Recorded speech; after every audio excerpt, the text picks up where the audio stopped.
Hi, this is Reni from Reni's beautiful world. അങ്ങനെ ഈ ദിവസം നമ്മൾ വന്നിരിക്കുന്ന വിഷു സ്പെഷ്യലായിട്ടാണ്. കണിക്കൊന്നയുടെയും സമ്പൽ സമൃദ്ധിയും മറ്റൊരു വിഷു കൂടെ അതാ വരവായി 2025.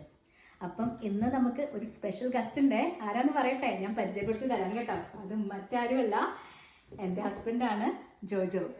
ഓക്കെ, അപ്പം ജോജായ വിഷുവിനെ കുറിച്ച് പറയുമ്പം ജോജാൻ എന്നാ പറയാനുള്ളത്? എന്ത് ഓർമ്മയുള്ളത്? വിഷുവിനെ കുറിച്ച് പറയുമ്പോൾ ഞങ്ങളെ സംബന്ധിച്ചോളം ഞങ്ങൾ ചെറുപ്പം മുതൽ ഹിന്ദുസിന്റെ കൂട്ടത്തിൽ വളരെ വളരെ ക്ലോസ് ഫ്രണ്ട്സും ഞങ്ങളുടെ നെയ്ബേഴ്സും എല്ലാം ഹിന്ദുക്കളായിരുന്നു. അപ്പോൾ ഇവരുടെ വിഷുക്കണി വെക്കലും വിഷുക്കൈ നീട്ടം വാങ്ങലും ഒക്കെ കണ്ടിട്ടാണ് നമ്മൾ പറഞ്ഞത്.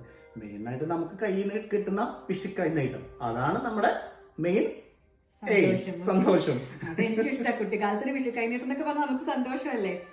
അപ്പം ഇതിൽ ഒത്തിരി ഐതിഹ്യങ്ങളൊക്കെ ഉണ്ട്. മെയിനായിട്ട് പറയുന്നത് വിഷുവിന് നമ്മൾ നല്ലൊരു കണി കണ്ടു കഴിഞ്ഞാൽ ആ വർഷം മൊത്തം നമുക്ക് ഐശ്വര്യവും സമ്പൽ സമൃദ്ധിയും ഒക്കെ ഉണ്ടാവുന്ന പറയുന്നത്.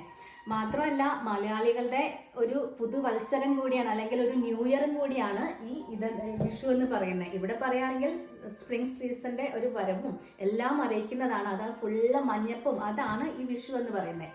അപ്പം ഈ 2025 വിഷുവിന് നിങ്ങൾക്ക് ഞങ്ങളുടെ രണ്ടുപേരുടെയും ഹാപ്പി വിഷു. വിഷുവിൻ്റെ മറ്റൊരു പ്രത്യേകതയാണ് കണി കാണൽ. കണി കാണാനായിട്ട് നമ്മുടെ ഫേസ് കണ്ണു പൊത്തിക്കൊണ്ടാണ് കൊണ്ടുവരിക. എന്നിട്ട് കണിയുടെ മുമ്പിൽ വെച്ച് നമ്മളെ തുറന്ന് നമ്മൾ നേരെ കാണുന്ന, രാവിലെ എഴുന്നേൽക്കുമ്പോൾ കാണുന്നത് ആശ്ചര്യപൂർണ്ണമായ ആ കണി, കൊന്നപ്പൂവും ഐശ്വര്യവും എല്ലാം നിറഞ്ഞ കണി കണ്ടാണെങ്കിൽ ആ ഒരു വർഷം മൊത്തം നമുക്ക് നല്ലതാണെന്നാണ് പറയുന്നത്.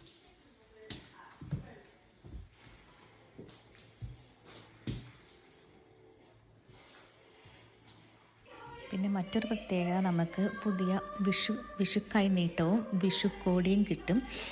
അത് എല്ലാവർക്കും സന്തോഷമുള്ള കാര്യമല്ലേ. അതാണ് അടുത്തത്.